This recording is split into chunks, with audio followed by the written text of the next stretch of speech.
and we'll be looking for those.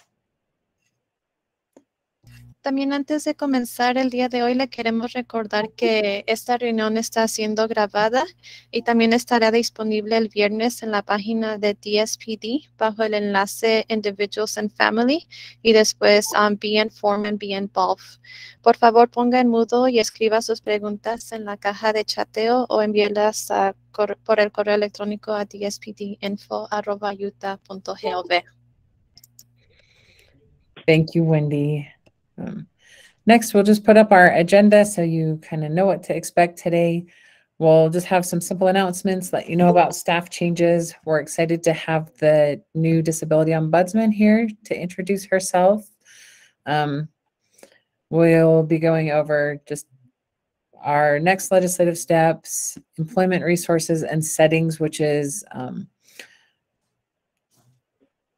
regulations from the Centers for Medicaid and Medicare Services around how our services are provided, as well as going over Medicaid unwinding, which is about when the public health emergency ends and how that looks for as we kind of transition from that and how that impacts some people's Medicaid. We'll have UCAT here for community resources, and then we put the public health unwinding again. Then we'll have time for Q&A. So we'll go ahead and start with just our announcements and some reminders. So caregiver compensation for people who are in services. The maximum paid hours a caregiver can provide is 40 hours per week. The maximum each individual can receive is also 40 hours per week. So each request for additional caregiver compensation needs to be reviewed and approved through the Request for Services Committee. The amount approved is going to vary based on other services that are being received, the capacity and need of that person, similar to how it would be done for any other service. We're looking at the overall need, how that all balances together. And we know that, right, and we also want to make sure we're balancing, right, just burnout and the need of the family as well. The RFS committee often approves fewer than 40 hours per week, just based on the need that's expressed, but really every situation varies. So everyone's budget is going to look different. Also, then on the self-administered services, so that's also often referred to as SAS, book for the community supports waiver, the community transition waiver, and the acquired brain injury waiver has been updated. It's going to be posted on our website on December 1st. The age requirements for employees have changed effective December 1st. And the changed age requirements for employees is an employee can be at least 16 years of age to provide services to a person unless that service requires driving the person somewhere. A 16 or 17-year-old employee can provide services that include transportation in that service description, but they cannot provide the transportation. So that will be available on December 1st. And then just some staff changes for those of you who this affects. So we have a new staff, Jordan Tollison, who's a new caseworker on the community transitions waiver. He has a background in residential services. He's been a support coordinator, and he's already shown how person-centered he is and will be an asset to DSPD and our community transitions team. We also have Kara Rung. She started on Jamie Withrich's team in a position that will be handling our notice of agency action appeal process for the division. Kara came from the Office of Services Review, where she was an auditor. She's worked for DSPD in a number of capacity and really brings a wealth of experience with her. And we're really grateful to have her starting because we know we want to make sure we're timely in our responses when there is an appeal. So this is going to help us do that. We also have Ana Velasquez. She's been hired as the new Limited Supports Waiver Administrator. Amy Nicholson is a new support coordinator on that Limited Supports Waiver team. And then I think, have the next slide. We have some new support coordinators on our assessment and transition team. This is the team that helps people move from the waiting list into services when we have funding. That's Jody Kearney, Katie Miner, Shay Bingham, and Marianne Schmidt. Brett Peters is our new research consultant. Our research team is who helps us like develop surveys, do analyses, get that information so that we're able to use it to impact how our services look or how we look to move forward. So it's really a valuable team for us.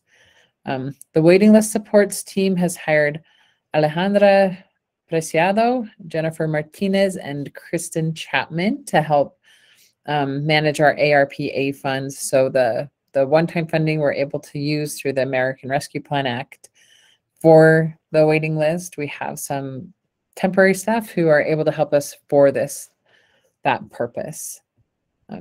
We also have Laura Ellsworth as a new internal support coordinator for the civil commitment team. And specifically, this role is going to be working with people who are under civil commitments where we're responsible for their placement, making sure that aligns with the expectations of their commitment. So hopefully that helps you to know new people in our division, especially if there are people that you need to be contacting and connecting with.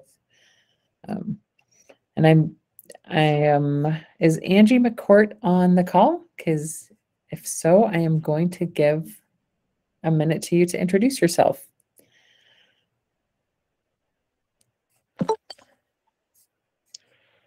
Let me see if I can look quickly at the people list. There are way too many people on here for me to just see. Okay, I don't see her on here yet, but when she gets on, we will have her introduce herself.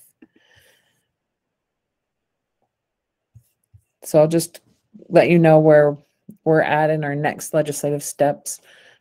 We often get questions about like our budget requests and where that's at. So I just want to make sure everyone knows we've submitted our requests to the governor's office.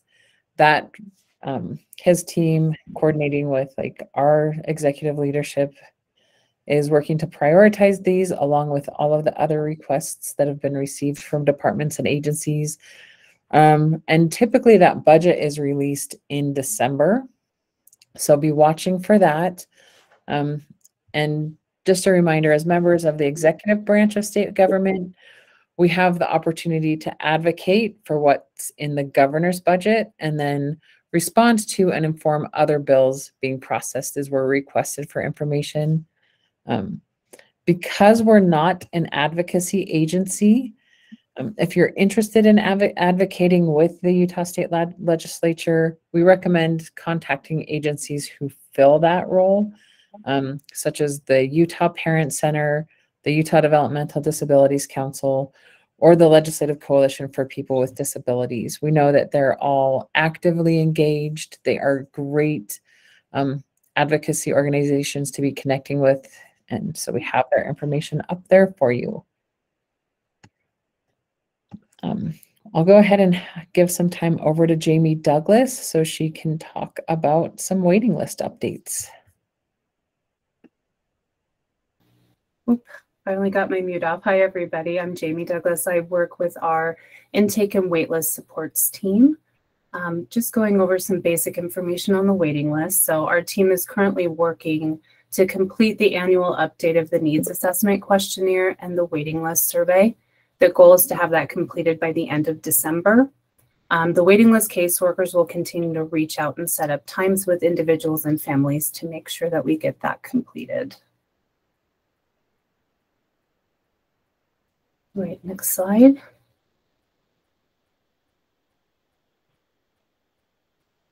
Okay, so the waiting list transition update. The team is still working to update eligibility for clients that will be moving from the waiting list into ongoing services.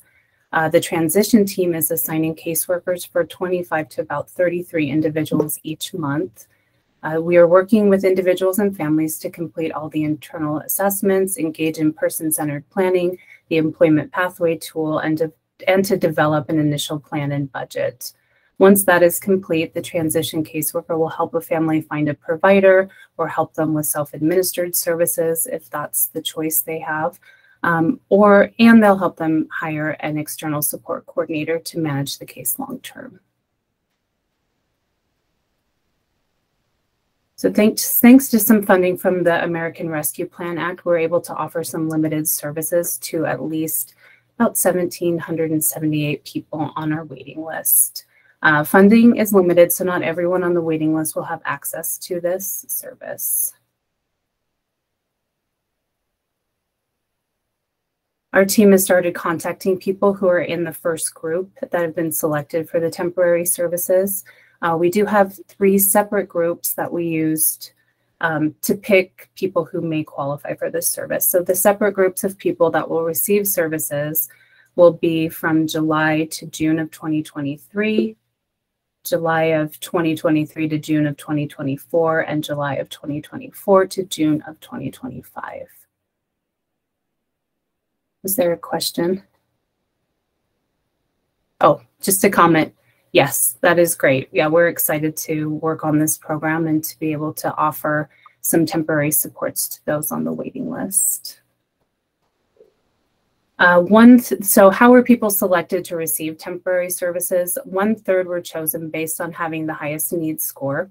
1/3 were selected at random, and 1/3 were selected based on how long they have been waiting. We split the group of longest waiting into 3 age groups from 0 to 12, 13 to 21, and ages 22 and up. So,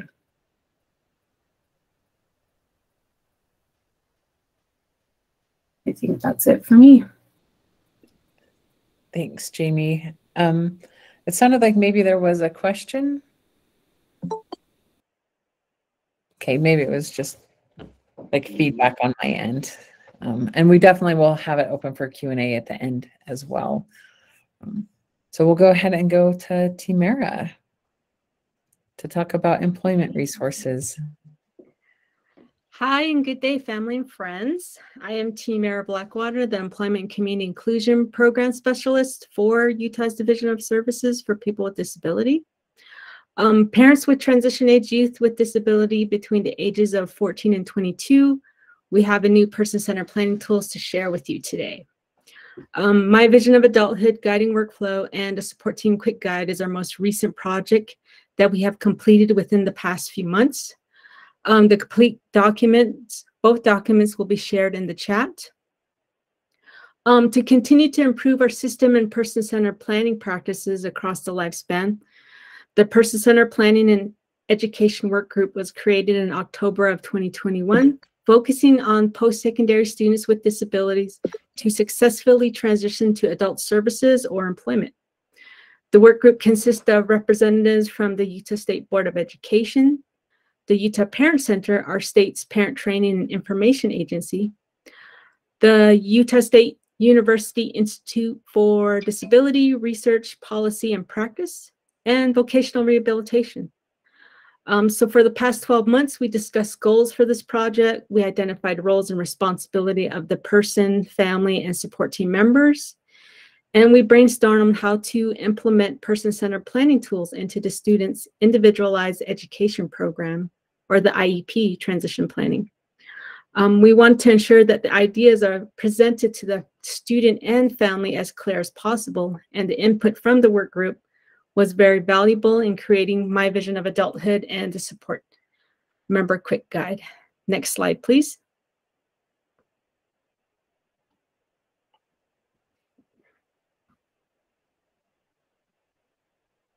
Next slide. I think, Tamara, I might be one ahead of you. Am I?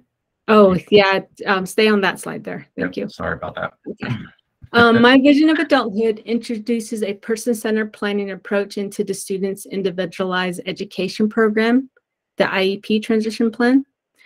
The guiding workflow consists of 4 steps to assist a transition age youth with disabilities to prepare for a good life after high school. At each step, the student and family can choose from several different person-centered planning tools, depending on what goals or vision the student wants to work towards. From the list provided, they can choose Life Domain Vision Tool or the Integrated Support Star, and these are from the Charndale Life Course Framework. They can also choose the Transition Elevated App from the Utah Board of Education, the DSPD Employment Pathway Tool if they're thinking about employment. And then the Utah Parent Center also has a Teen Transition Guide. By using person-centered planning tools in each step, the student becomes meaningfully involved in the IEP transition planning process. Each step also involves roles and responsibility of the student and their support team members. Supports might be from family, friends, coming into Florida right and now, service providers. it's awful, but he can use this as an opportunity. Service providers like educators, vocational rehabilitation counselors, DSPD support coordinators, and advocacy organizations. This increased collaboration and coordination of service agencies and natural supports throughout the transition process. The student would go through each step of their transition plan supported by the important people in their life to reach the goals of a good life after high school, whether that be community life, building relationships, employment, or continued education. I will share a quick overview of each step of my vision of adulthood. Step 1 is creating my vision, which is the pre-transition step, where you and your student is using a person-centered planning tool to discover interests, strengths, and goals, and maybe talking with others about their plan for after high school, and maybe identifying who will be on their IEP support team. Step 2 is planning my vision, which is when the student is using a person-centered planning tool to plan their goals and sharing it with their support team at their IEP transition meeting. And step 3 is making my vision happen. This is where the student is involved in services and activities with supports from their IEP team members, guided by these person-centered planning tools to help reach their transition goals. And step 4 is living my vision. This is when the transition age youth continues with their vision of a good life out of high school. As a young adult, they continue to update their person-centered planning tools to create new goals, to explore new interests and activity, stay connected to current supports, learn and gather information about other support agencies or natural supports not involved at this time. The support team member can continue to support the young adult along the way. We also added at the end of the guiding workflow a Utah-specific list of resources for the student, family, and support team members. On the next slide, I'll talk about the support member quick guide that goes along with my vision of adulthood. Next slide, please.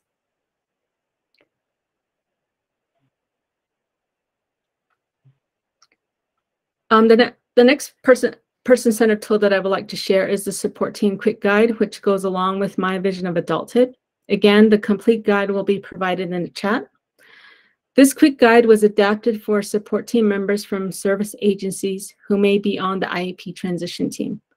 Educators, it could be vocational rehabilitation, it could also be other support team members, families, friends.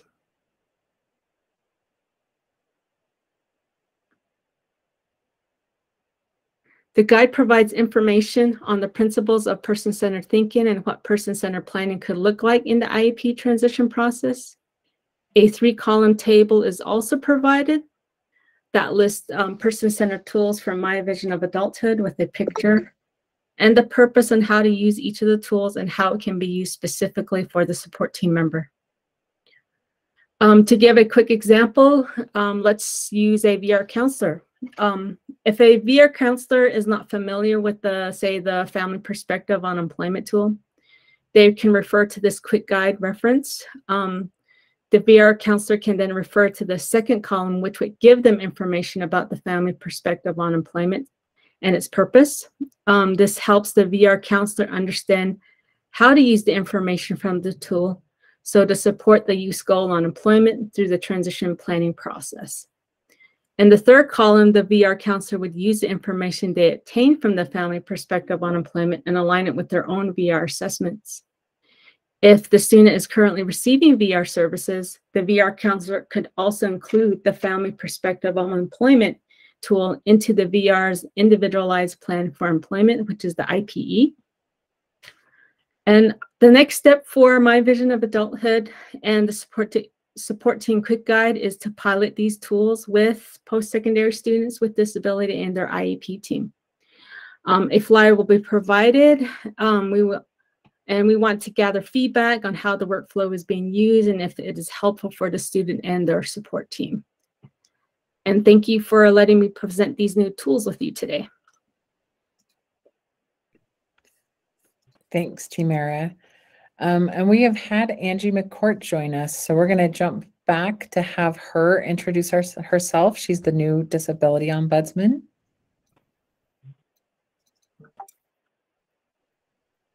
Hi. I tried to get my camera so I don't look like I'm looking at the corner, but it might not work. So good afternoon. I'm Angie McCourt. I am the I think my title is Office Director of Ombudsman Services for Health and Human Services, and I will be over the Disabilities Ombuds program. I'm still pretty new, and just looking forward to meeting many of you and working with you all. I don't know that I don't really have anything official to present. Like I said, we are still very new in the process of defining the rules and the procedures that we'll be using. Does anyone have any questions or anything that I could respond to?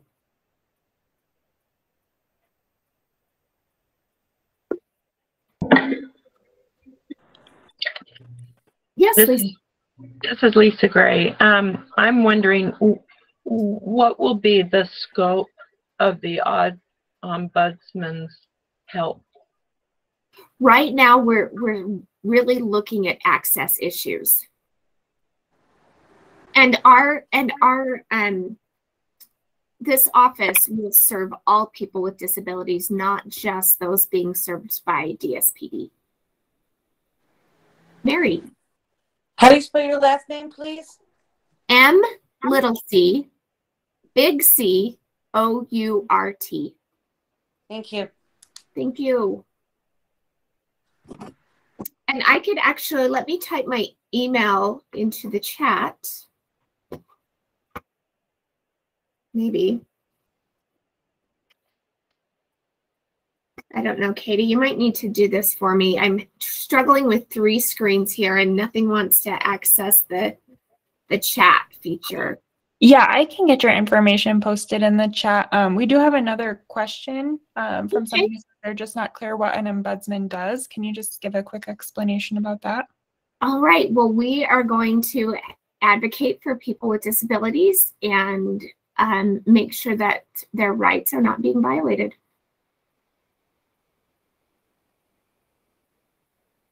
A lot of that will have to do with, oh, I'm sorry, I was distracted by the next question.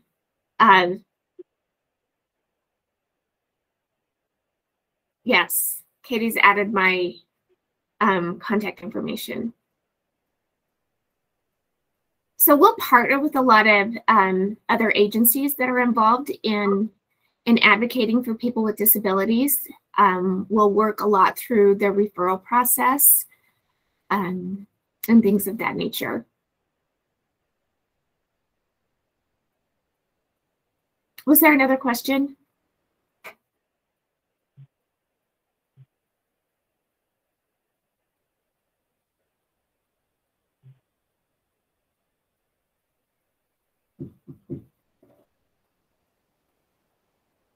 Okay, I will turn the time back over to you. Thanks, Angie, and thanks so much for coming. We're really, I mean, I know it's brand new for our state to have a disability ombudsman and have a program for that, but we're really excited for it and for people to have a resource to help address right, some of the barriers that people can face when they have a disability. I think there was one question, and maybe you answered it. Someone had said, So you're sort of like a mediator, and one was, are students with disabilities included under your umbrella? And I would hope that students, if we're speaking to, you know, either like public students in the public education system, in theory, I think they have things within the Board of Education that would handle anything related to their rights. But certainly reach out if you have any questions, and we can make sure we're connecting people with the right resources. As far as being a mediator, there may be opportunities that things need to be mediated.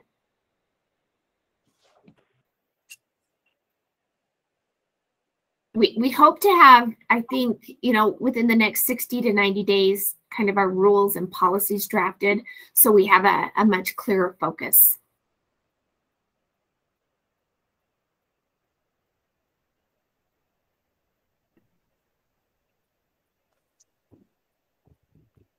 Thanks, Angie. And maybe just for everyone to know, I think as you're working on those, you're taking information from the study that was done that engaged so many people with disabilities. And I think you've reached out to like the independent living centers and the disability law center. So just to give people kind of a background about how some of this is evolving, that's all. Yes, we've been out to the Parent Center. I was actually at the Disability Law Center this morning. So just really trying to orient our office into where we fit in managing some of the concerns and helping bridge some gaps and create a safe place that people can go to get their questions answered.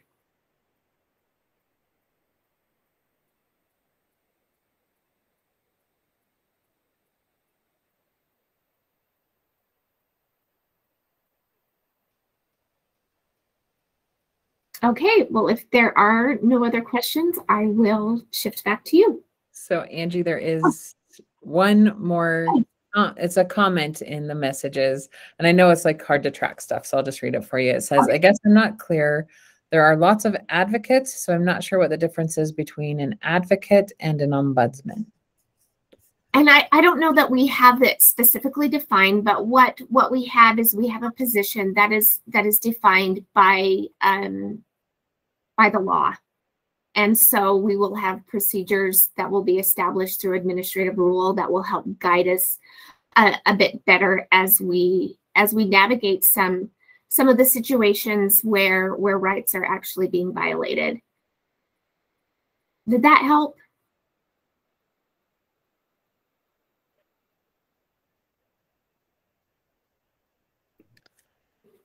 Don't see other questions or comments. Unless, Mary, do you have an additional question, or is your hand just still up? Okay, don't worry about it. I just wanted to make sure we weren't ignoring you if you had another question. And you know, maybe I could give a quick example. So as I said, I have a question. Oh, was that Stephanie? Yes, ma'am. Go ahead. Okay, Angie, I don't know how much you know about DSPD, but if you can't answer it, that's okay. I did a meeting with the DSPD about getting, as a landlord, getting a property and having people live there. And they let me know that if I have a disabled person that I'm related to, I can't have them come live in my property. Is that correct? That is not something that I would be able to speak to. Okay. So that sounds like more of a legal type question. I think that you could reach out to the Disability Law Center and check with their legal team there. Okay, thanks, Angie. Okay, this time I think Mary does have her hand up again. Yes. Mary, you're on mute. Thank you. There was an onboarding team. I remember you said there was a Christina. Is there an email that we should be emailing?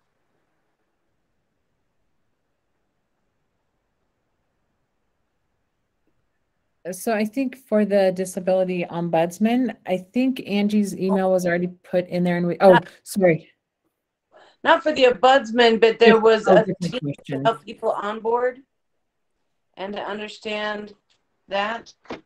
And there was a girl named Christina. That was the only one I was able to write down really fast. Do you guys have an email for that group, or? For the like for the employee, I'm sorry, because I feel like we're going back a little bit, or for like the employment reasons. Oh, sorry. Go ahead. I didn't realize we had to. If we're only talking about that issue, I'm sorry.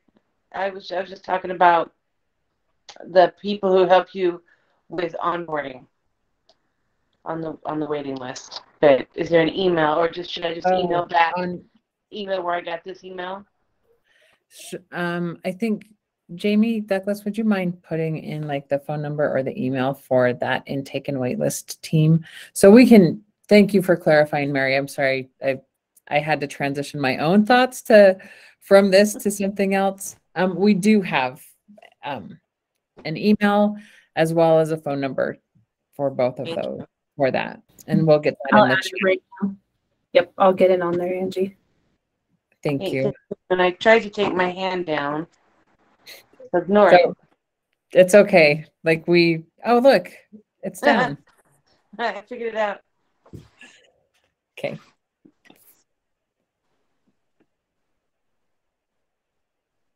Thank you. Yeah, you bet. Oh, I've been on mute. Angie, I wonder if it would be helpful if I could just give a quick example of some of the calls we've taken to maybe kind of clarify what this ombuds thing is all about. So recently we had a woman in a wheelchair that was wanting to attend an event at the Oval out in, I believe, the Kearns area, and their elevator is down. So she called with a concern that she doesn't have access to the same capability to enjoy the hockey games of her grandson. So I went out, I spent some time with the manager there. We talked about a time frame of getting the elevator fixed, and then talked about other supports or other accommodations that could be made for her to safely access the skating rink so she could make sure she can watch her grandson play hockey. So it's things like that. Could be an example. It could be an example of, we've had some complaints submitted from people who have received services in crisis situations through hospitals that felt that they were treated unfairly.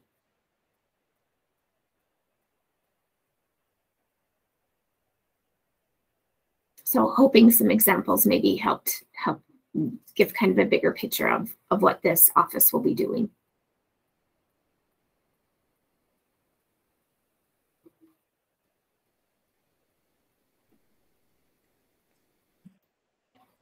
Thank you, Angie. Thanks so much for taking some time to spend with us. It's really helpful, and we're really looking forward to like all the great work that you're going to do. Thank you. Yeah. I'm going to give some time to Bryn Peterson to share information about what is called the settings rule and what that means for you and how that affects families and people we serve. So Bryn. Great introduction. Thank you. Good to be with everyone today. Right. So we're going to talk a little bit about the settings rule today. Settings rule is a federal requirement that defines where and how services are provided. Our system has had many years to prepare for the settings rule, and the rule is in effect as of March of next year. And really, that's why we're here to talk to you about it for a few minutes. As a quick introduction for those that are not aware, the settings rule was created because individuals with disabilities wanted more choice and control over where they live, work, and socialize. I'm going to talk about the settings rule kind of broadly and overall, but I'm not going to refer to that term settings rule very much today. Instead, I'm going to talk about what the settings rule could look like and what that means. As I talk, I'll be saying you, and when I say you, I'm referring to a person in services or someone on the wait list. We can go to the next slide. That would be fantastic. So the first kind of concepts we're going to talk about is this idea of integration versus inclusion. So community integration is the opportunity to live in your local community just as any person without a disability would, whether that's with your family or on your own living independently or in a home supported by a service provider. Important for integration is that you are respected and appreciated for your uniqueness and abilities. Inclusion goes along with integration and goes a little further, not just that you are physically in the community, but that you can and have a valuable role as part of that community in whatever way you choose to be fully involved in your community that you live in. You're able to participate in a full range of community activities just as everyone else does. Maybe that's a school function, right? Maybe that's a job. Maybe that's a social club, a friendship, recreation, other activities. When we talk about community, that can mean physical places in and around where you live, work, and socialize. But it's also, a community can also refer to people who share similar interests as you. That's one of my communities. Maybe it's folks who want to participate and engage in the same activities as you, and just those community members that are going to come together for some social connection. Go to the next slide. So this slide talks a little bit about human rights. I'm going to go into some detail here. I'll start by saying very directly that your rights are the same and equal to anyone else's rights. On the settings rule, make sure you are given those rights.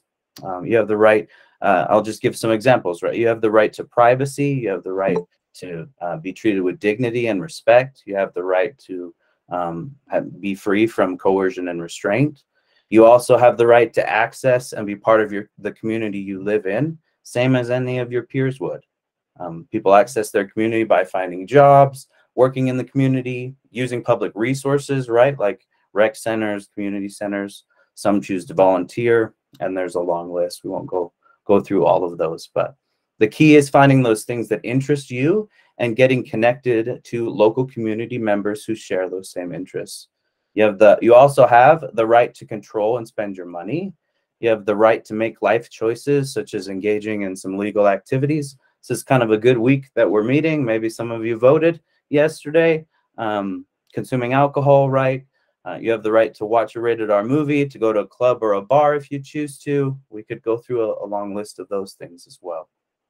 Another right is to choose and control your services and supports and who provides them. Know also that you'll always have the support you need to make some of those choices. That support can come from family, friends, mentors, other community members, anyone you want to help you make decisions in your life. They can all help you. We'll go to the next slide here. So we'll talk a little bit about this term informed choice. When we talk about choice, we're referring to this idea on the screen of informed choice. It is a concept everyone uses to make difficult decisions. Everybody uses this process. The choices you make should consider all the options available to you. You should be able to understand the information that describes your options, and especially have some hands-on experiences so that you can feel confident in your decisions. Your support team can help you with each of those kind of squares there represented on the screen, so you can reach informed choice or that check mark, right? You can use these steps for decisions like deciding how you want to spend your time, maybe a skill or a goal you want to work on, or what you might want to do in the community. Maybe you want to volunteer, maybe you want to work. It's just a concept that's part of the settings rule. Next slide. Okay, so person-centered planning. I'm going to state this, but I'm not sure I could state it enough or emphasize it enough. You are the expert on your own life and get to choose what happens in your day. I'll just pause there for a second. Person-centered planning helps you and your family share your preferences, your personal interests, and goals with those who support you. Your support team will also help you plan what you need to do to live your best life. I emphasize here that your support team wants to hear from you. They want to know preferences. They want to know interests. They want to know dreams that you're looking for in the future and what your goals are. The more that support team knows, and that's a support coordinator and providers, but it's others, the more they can help you to live the life you or your family member want. For those on this call that are on the waiting list for services, we've also recorded a series of webinars and trainings for how you could use person-centered planning while you're waiting for services. And we'll add a link to those person-centered planning tools and training in the chat, as well as our contact information if you have questions. The last part here is we're going to be asking for some feedback on some changes to the current person-centered planning process over the next few months. You might see some changes in how the meetings and planning happen for you in the future. After the start of the year, we'll be reaching out to hear from you or your family member about your experience in person-centered planning. So more to come there, but just know we'd love to hear that input and feedback.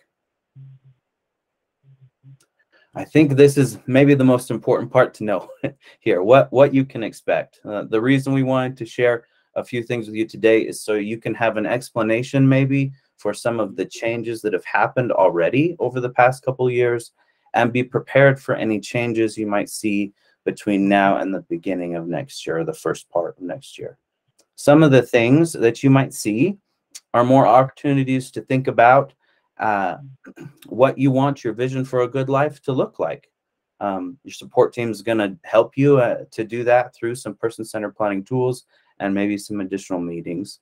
You might also see more questions about how you'd like your daily, your weekly, or your monthly schedule to go. And this means hopefully more chances to make decisions and choose activities you enjoy.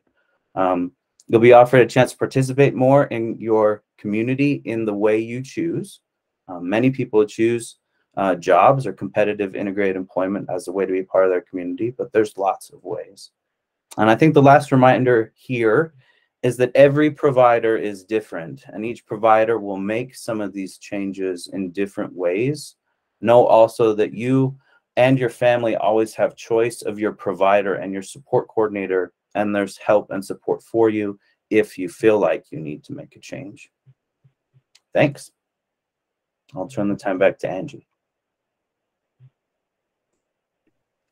Thank you, Bryn. Next, we're going to have Joseph Ambernack. He's with Medicaid. Talk through Medicaid unwinding and what that is. So I'll just give the time to Joseph. Thanks, Angie, and good afternoon, everybody.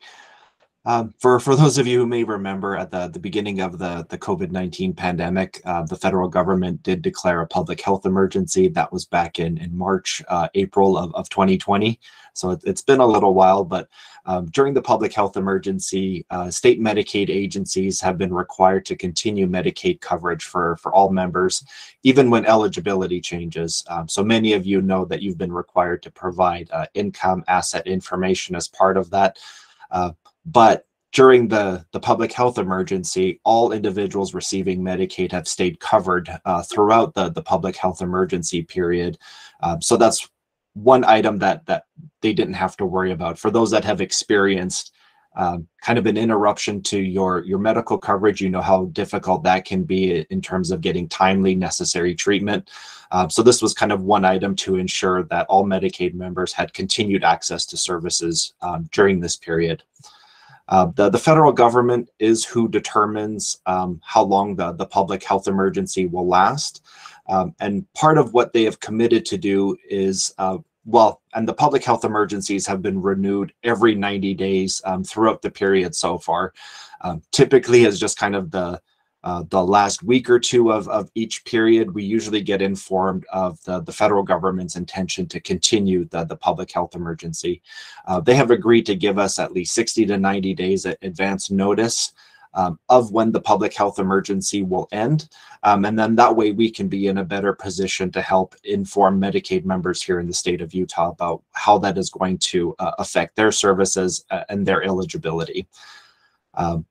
So when the public health emergency ends, Medicaid will have to go through a process to review the eligibility of all members And we plan to do this over the course of a 12-month, what we're calling an unwinding period.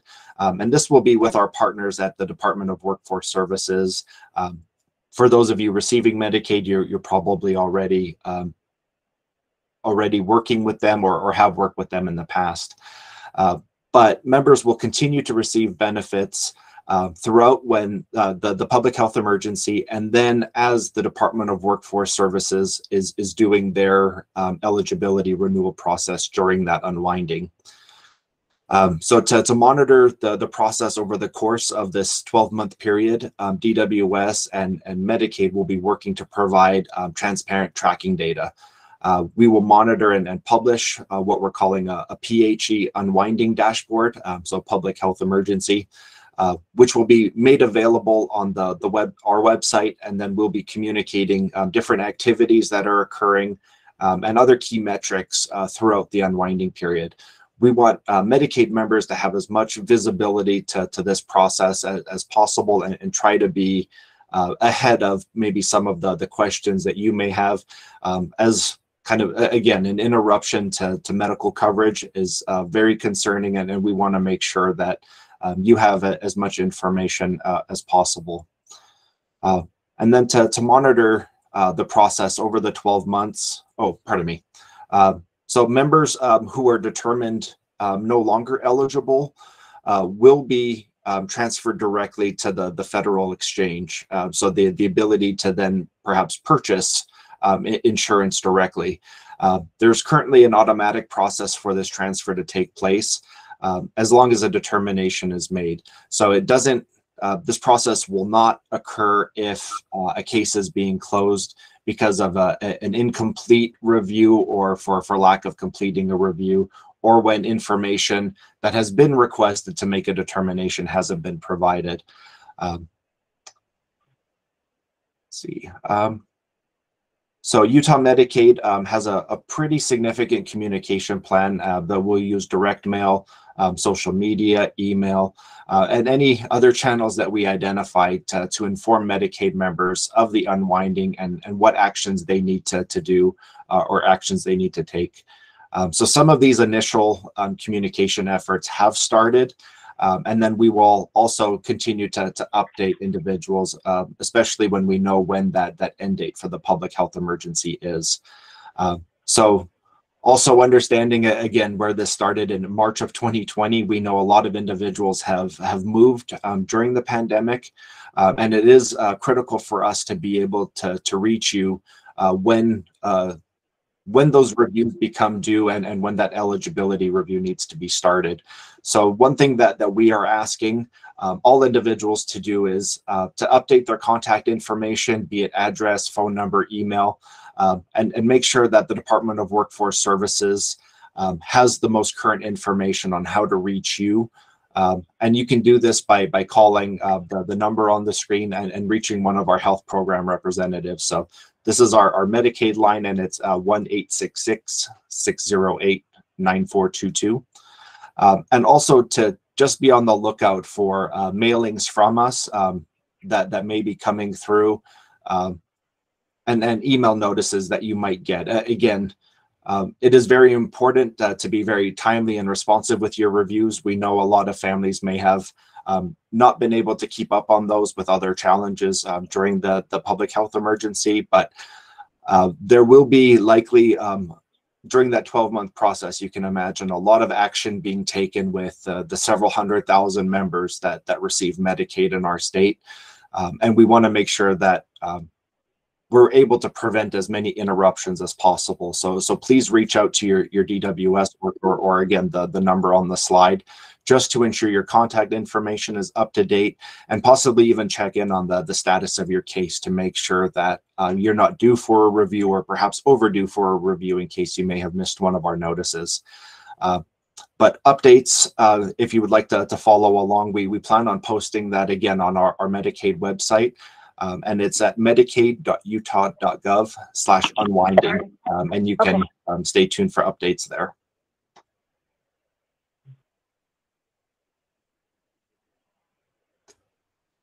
I'll either pause for questions and I will return the time back over to Angie. Joseph, that was quite a bit. I would say let's see if anyone does have Sure. questions following that.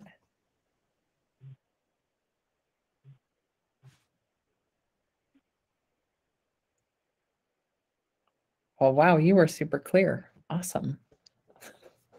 And if people have questions that come to your mind later, obviously feel free to bring them up. We should have Kent Remond and Julia Pierce online to do a presentation for UCAT, Utah Center for Assistive Technology. Yeah, we're here. I'm here. Awesome. Thank Julia's you. on if we need her. She's the expert on all this. So thank you and welcome. Was somebody going to share our PowerPoint, or should we do that from our end? You can I was do it going to from have you your share end. it from your end. Okay.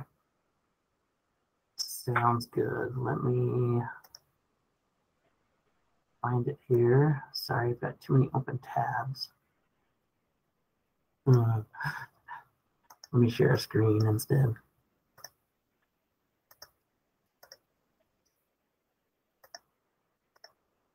Sorry, the technology guy having technology problems, right?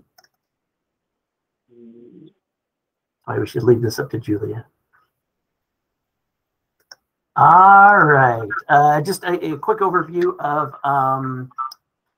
the Utah Center for Assistive Technology and also some other assistive technology resources throughout the state of Utah. We've done a pretty good job here in Utah by having a variety of different supports out there, which is important, which we'll get to here in just a second. But I am from the Utah Center for Assistive Technology. I'm currently the director of UCAT, have anywhere close to 25 years of assistive technology experience and just seeing it change over the years. First, as far as UCAT, Utah Center for Assistive Technologies, we'll refer to it as UCAT from here on out, and then also AT for Assistive Technology. This is our staff, our current staff that we have that does different evaluations. You can see, I'll just go through them really quick. Jay Wheeler is our occupational therapist, does a lot of our, of course, occupational therapy type evaluations, workplace modifications, some home access, some of that type of stuff. Bryce Clayton does a lot with vehicle modifications and helping individuals find the correct vehicle accommodation, setup for whatever works for their family. Tom Bowman is kind of an overall assistive technology specialist, kind of the go-to for a little bit of everything from workplace modifications to wheelchairs, scooters, you name it. Tom does it, computers. Ed Whiting here, he does a lot of our home evaluations to allow individuals to gain access or remain independent in their homes. Myself, which I've introduced, Austin Oseguera, he is with the Utah Assistive Technology Teams. We run a interagency agreement with support and funding through the Board of Education, and he and Julia support Utah Assistive Technology teams that are across the state of Utah. We'll talk more about them here in just a second, but K through 12, there's an assistive technology team for all students across the state of Utah, and they have access to these assistive technology teams that can come in and evaluate their needs, figure out what they'll need to be successful and try to accomplish their IEP goals. Austin and Julia are an employee of UCAT, and we're under DWS. The assistive technology teams that they support that are across the state, those are district employees. These two just support them. And then last, we have Michael Offit that does a ton of computer and educational type assistive technology. So that's a lot here in just a second. What is UCAT overall? We are an evaluation service that anyone can be referred to UCAT, and we will go meet with them in their home, their workplace. Oftentimes we have people come into our center because we have a really great loan library where we can evaluate somebody, determine what their needs are going to be. We look at their abilities and their disabilities and what they're unable to do. We try to match technology with that individual so they can be successful in whatever aspect of life they want to accomplish, whether it's recreation, work, access to the home, whatever that is. We're all about just being independent and giving people the ability to be independent that way. So the address, somebody could, Julia will put this in the chat. We're 1595 West, 500 South in Salt Lake City. We will travel across the state. Sometimes it does take us a while to get to maybe Vernal or St. George, but we get to, I'd maybe say even as far as Price to Logan fairly quickly, where that's just kind of a day trip for us. So, but we'll serve anyone across the state of Utah. Again, our main goal is to evaluate individuals to find out what technology is needed. We let them trial devices, which is really, really important because we want them to show success in using the device so that we can make sure that it works for them in their environment.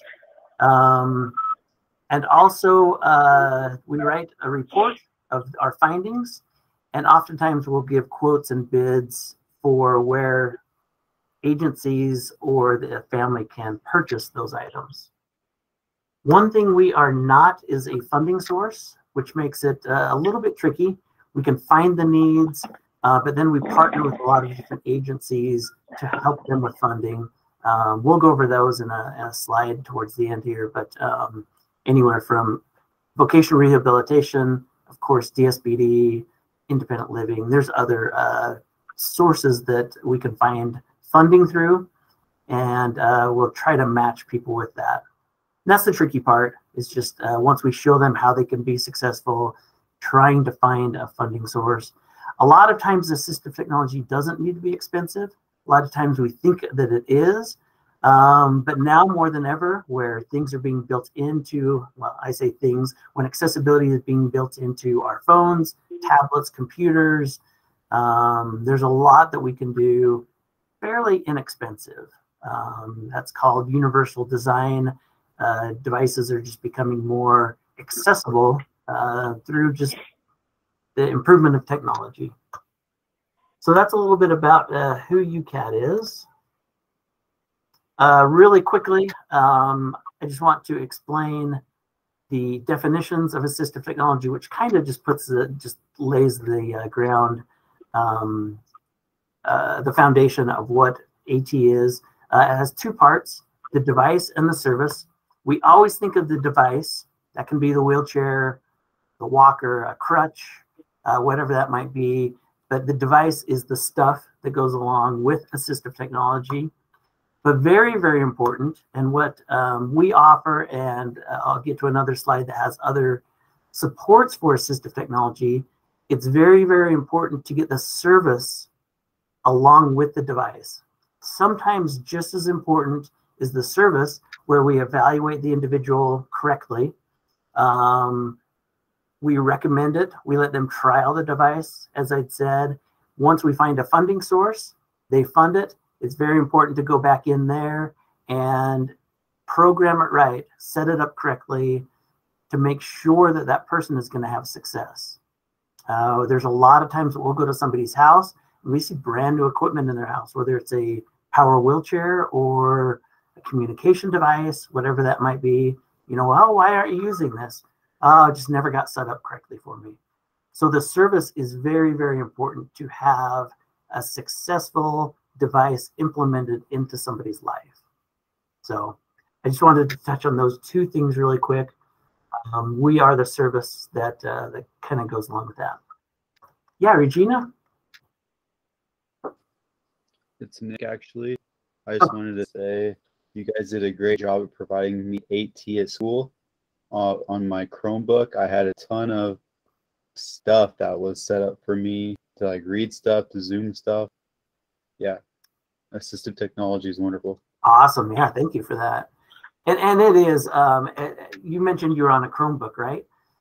So I'd mentioned universal design. That's universal design for learning, where now we can put a ton of extensions on Chromebooks that are in schools. You know, we have a lot of Chromebook schools out across the state. Some have MacBooks, PCs. It's just a variety of technology across the state.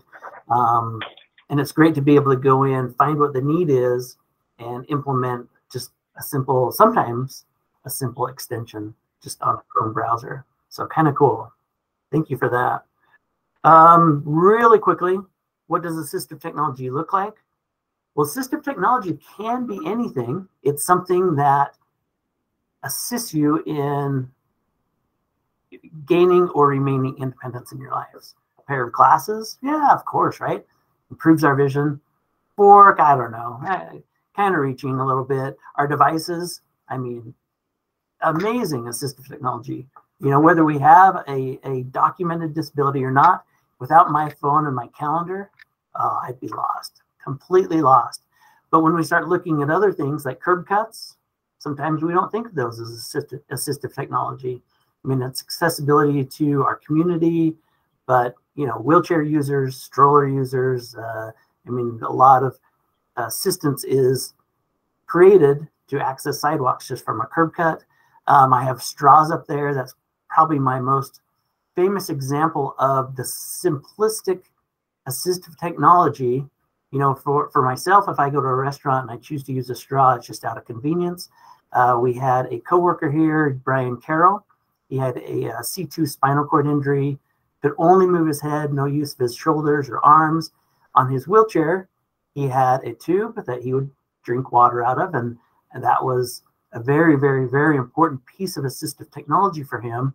So a straw that could be 2 cents became assistive technology for him. So just an idea, but overall, we have aids to daily living that you could think of. You know, if you are unable to have your fine motor skills to button your shirt, there's assistive technology out there for that. Reachers, grabbers, things to help you put your socks on, all sorts of things.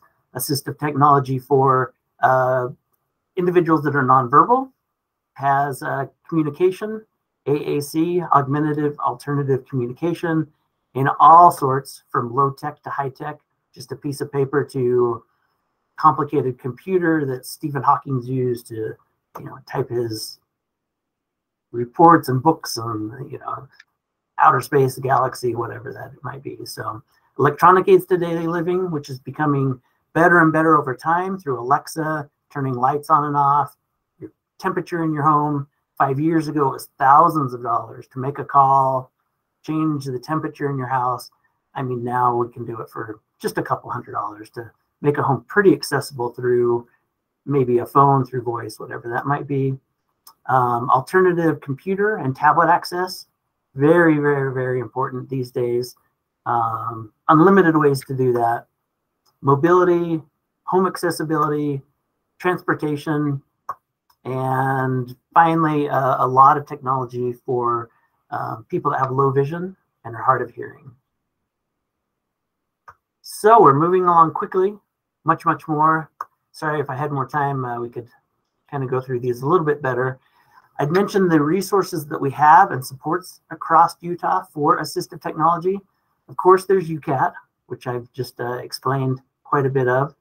The Utah Assistive Technology teams, I'd mentioned them. There's teams in every district that will support students in K through 12. So all you have to do is request that through your IEP team, or if you go to our website, uatt.org. And I don't know if this will be sent out to you, but these are live links in the PowerPoint. Maybe we could somehow share these so you could click on them and they'll direct you to the websites that are associated with these links. But it's very, very important to reach out to your IEP teams or the assistive technology team in your district. And it's not just for students that have mobility needs, or sometimes that's what's assumed. You know, if you have somebody with dyslexia, even more than ever, there's assistive technology out there that can help them meet their IEP goals. It can be anything. We have a document on our website for consideration that might have math as a goal, and then we give different ideas of how to reach that. Reading, writing, all sorts of things. Mandy? You have a question?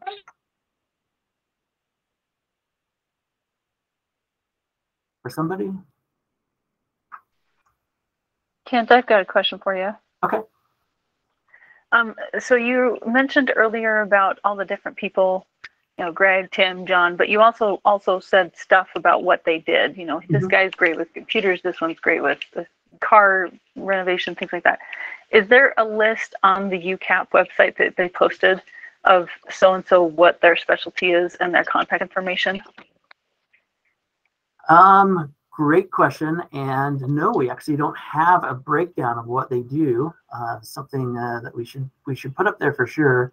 In the chat, there's a short list, but we could provide something with that, and I'll make a note of that, try to get something that would more accurately show who does what and who to reach out to. There is a referral form on our webpage.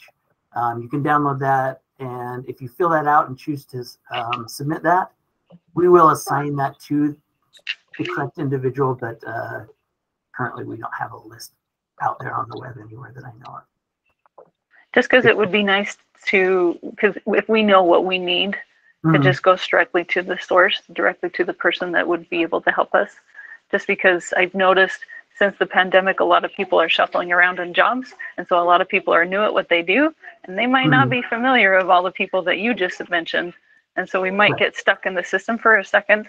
But seeing that list, I mean, you mentioned 3 people that I would immediately be able to talk to just by seeing the description of what you just said and say, oh, I need to talk to Greg, and then I need to talk to Taylor, you know, that kind of a thing. Gotcha. Okay. And if that is the case, and you might call them, they can answer questions over the phone and educate individuals. If it comes down to actually meeting with a client, we do ask everyone to fill out a referral form so that we can get it into our system, our database, and then we can track it that way, have record of everything that happens. So if you did call one of our specialists like Jay as the OT, he may be able to answer some questions if they're just more simple. But if it was more complex and we needed to meet with somebody, he'd probably just have you fill out a referral. Okay. So awesome. Thank you, Kent. Yeah, thank you. Okay, quick question. So, Can you hear me? Okay. This is Mandy. I have a 14-year-old who has, his hands are really shaky due to a medication that he takes. And so some talk to text on his Chromebook and some of those kind of things would be helpful. He's at a private school. It's in Granite District, but we actually live in Canyons. So who would I contact for help with that for him? Well, where it's a private school, that's a little bit more, well, it's not really tricky. I mean, you just reach out to the administrator. Well, we own the Chromebook. Like, it's our families. Well, to implement that with a private school, you would just have to reach out to whatever supports you have at that school, which is similar to any, if it was Canyon School District, there is a specific team there that you could reach out to, or the IEP team. But at a private school, I'm not quite sure. They all operate so different, of course. I would just reach out to that school to see what supports they have. And if you would like... They don't have any. They don't have any. So it's, I mean, it's like super small. There's like 5 kids. Okay. All have autism. There's an ABA person there full-time and a special ed person there full-time. So in that case, if you wanted to reach out to us, we could do an evaluation, determine what his needs are, and show a couple examples of what might be beneficial. And then he would choose what he thinks might work best for him. We'll just kind of educate him and show some options and some solutions that he could choose. So I would fill out that form. Yeah. On the website. Okay. Yep. All right. Just go to our website. Maybe Julia. Oh, yeah, I think you already put the link in there, correct? Up higher? Yeah. Okay. Okay. Yeah, it's up Great. a little Thank higher. you. Yep. I'll go a little bit quicker here. The Disability Resource Centers, if you have an individual that needs assistance in higher education, all the colleges have a Disability Resource Center where they could implement maybe a note taker, smart pens, extended test taking time. They can help with that. A good resource for the higher education. Vocational rehabilitation does a ton with assistive technology. We do almost all of their referrals, whatever it might be. We meet with the individual and find out what their needs are and find what might be beneficial to them. We write reports, send that to Voc Rehab. They fund a lot of devices. Independent living centers. There's 6 across the state of Utah. These aren't centers where people actually live. They're just nonprofit centers that do skills training. But in regards to assistive technology, each center has an assistive technology specialist that will meet with individuals and do very, very, very similar evaluations than what UCAT does. And then they have around $1 million a year that they set aside strictly for assistive technology and to help people be independent in their lives. This year, the money's going quite quickly. I think they've spent about 3/4 of that money already, and then they'll go to a wait list. But that's an option, independent living centers. There's a Utah Assistive Technology Program. They're based out of Utah State University, but they do have satellite offices in Logan. There's one here in Salt Lake, and in Vernal, and they're going to start one in St. George. And then, of course, there's Division of Services for People with Disabilities that also can and will cover assistive technology just based on the needs and whatever your internal process is that way. And then there's insurance, Medicare, Medicaid, every other type of funding. So any more questions? Or you can reach out to me individually if you need to.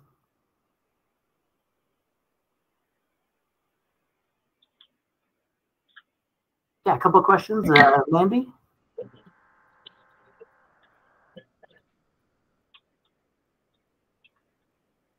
I think you're muted if you're trying to ask a question.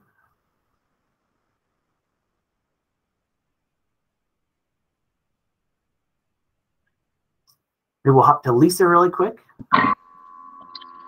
I'm wondering, who would I contact about the assistive living centers that you just mentioned? Well, it would depend which area. Which area of Utah are you in? Salt Lake. Salt Lake. There's the Utah Independent Living Center. They're just off Main Street. They're on Main Street and probably 3500 south. We can give you some links to that, or if you wanted to Google. Yep, there we go. That got put there in the link. Yeah, you can contact them to see what supports they could offer any individuals. Mandy, did you still have a question? No, I don't know how to put my hand down. Okay. Oh, okay, no problem. All right, thanks. No problem. Anyone else? Or you can contact us directly if you have more specific questions. Okay, thank you. Kent and Julia, thank you so much for coming and sharing that information. It is so useful and valuable for all of us. We're going to be putting in the chat information on when our next family and self-advocate gathering will be, and then on the upcoming Disability Advisory Council. So we'll get those put in the chat so that we can go to our Q&A time. I'm going to start with some questions that were emailed in. So we'll start there and then take any additional questions. One question is, when are you going to start the evaluation of the PA1 wage rate to bring it into alignment with today's wages and comparison to the SL1 wage rate? So our rates, it has been some time since they've been established, and their increases have been based on appropriations. We don't have an exact timeline on when we'll be doing this analysis, but we are evaluating funding options so that we can get a rate study done, and we will keep you posted on that. We have one question that's asking about their caseworker, so we're just going to have someone reach out to you individually so we can make sure we're getting your specific questions answered. The next question we have, I feel like I'm not clear on what is being asked. It says, why did people on the community-based waiver receive a bonus when those on the PD or other waivers did not. So I don't know if someone has like something to help clarify what is being referred to, because I feel like I don't understand that question.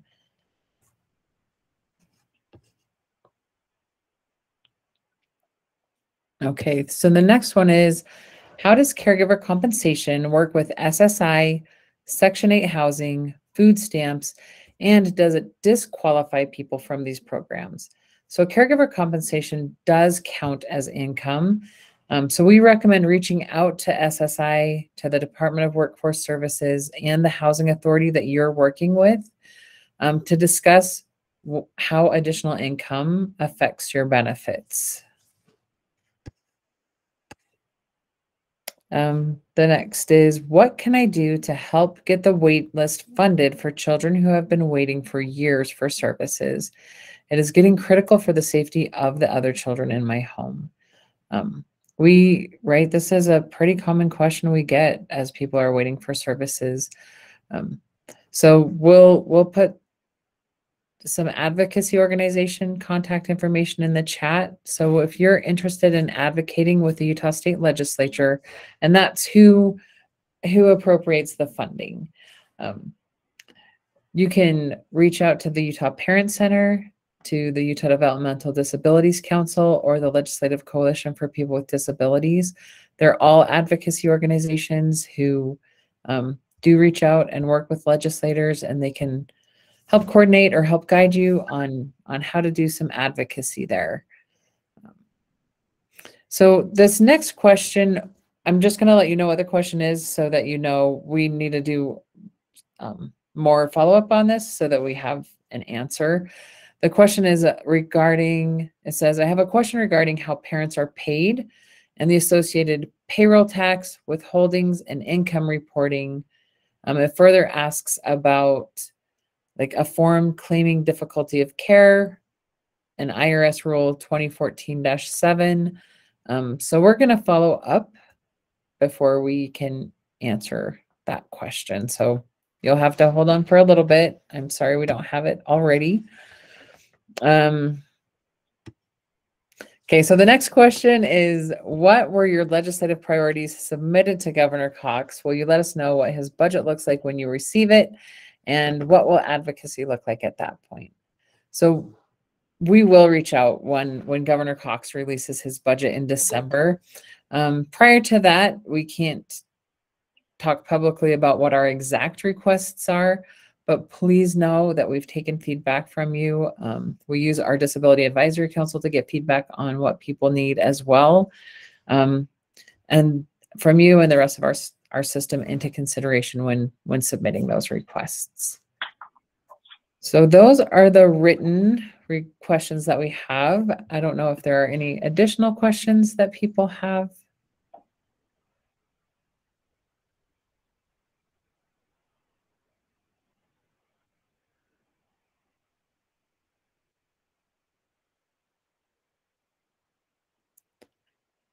Yeah, please feel free to ask it. The question that I have got is, I know back when I was doing SAS before caregiver compensation, I was able to pay my employees time and a half when they were watching both of my children. And as of right now, I know that's not an option for caregiver compensation. Is that something that is going to be an option in the future when you've got more than one patient that has services that you're caring for? So right now, caregiver compensation is, we're able to operate it based on the Appendix K authority that we have due to the public health emergency. So we will need to flesh out what that looks like if it were to be made ongoing. I think hopefully everyone is aware that our current funding only makes it available through the end of this fiscal year. It's likely that we'll have similar restrictions in place related to the number of hours that are available through caregiver compensation. But that is stuff that we are currently working through. Okay, thank you. Yeah, and I would just also add, please reach out. Like, I know the Legislative Coalition for People with Disabilities, they're working specifically around caregiver compensation and advocacy in that area. That would be a great group for you to reach out to if there are specific things you want to advocate for, or to engage in that conversation with them as they're engaging legislators. Right, yeah, and I'm actually working with them. I just wasn't sure if this was something that, I mean, more is what it was, is I know that certain codes are put in through DSPD, and I wasn't sure if that's a code that you guys were looking at, if we do get it permanently, if that's a code and an option that may be an option for the future, the same as it was in the SAS program and other programs that you already have in place. Right. Thank you. I'm glad that you're working with them. That's perfect. That's great. So thank you. So we've had another question. Was caregiver compensation one of your budget priorities? Again, we can't speak to our exact requests until the governor releases his budget in December. But know that all of the feedback we received was taken into consideration.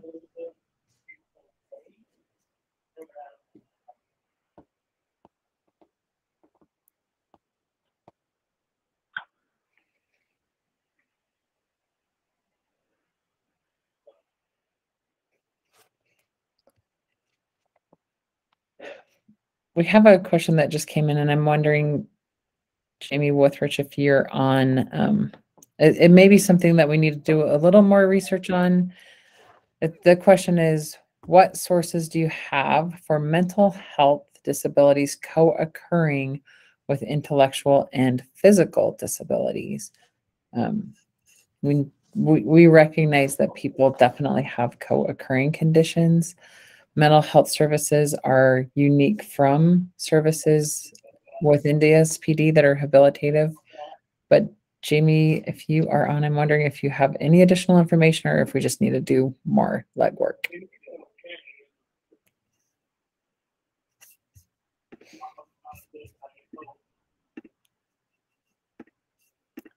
So we'll just do more follow-up to see what resources we can get to all of you, and recognize that that is a very important area where people have need.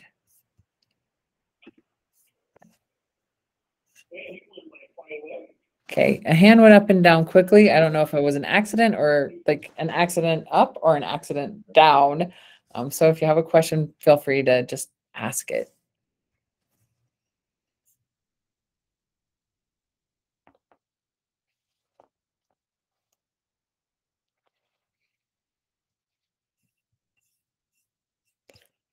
Oh, Jamie Douglas, thank you for putting that in there.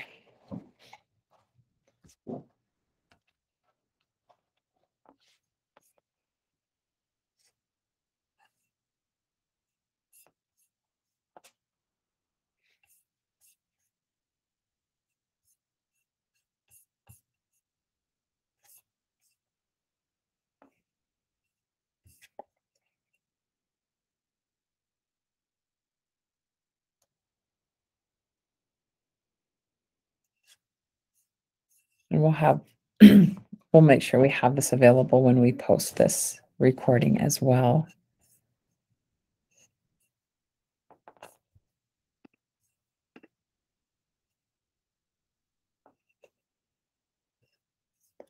And to the question, are there any efforts to build a bridge if you're, the question is about between co-occurring conditions and intellectual and developmental disabilities? Yeah, there is work in that area for sure.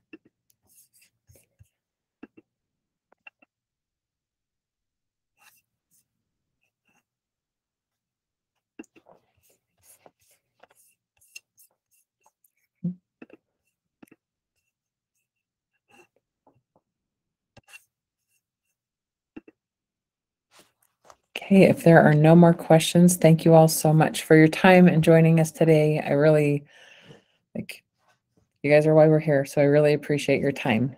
Have a great day and have a great holiday season, because I probably won't see you till after. So bye.